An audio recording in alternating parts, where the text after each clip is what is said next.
தமிழகத்தில் நடந்து முடிந்துள்ள லோக்சபா தேர்தலில் முடிவுகள் எப்படி வந்தாலும் காங்கிரஸ் கட்சிக்கு கவலை இல்லை என்றும், அடுத்த சட்டசபை தேர்தலில் புதிய அரசை தீர்மானிக்கும் சக்தியாக தாங்கள் உருவெடுப்போம் என்றும் ஞானதேசிகன் தெரிவித்துள்ளார்.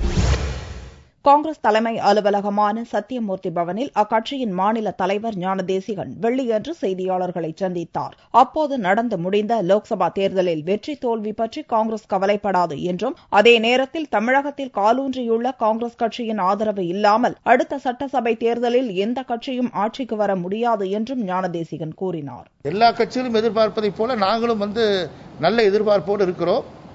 ஆனால் எங்களை பொறுத்தமட்டில் அல்லது என்னை பொறுத்தமட்டில், எங்களை பொறுத்தமட்டில் கூட சொல்லவில்லை, என்னை பொறுத்தமட்டில் வெற்றி தோல்வி அதை பற்றி நான் கவலைப்படவில்லை.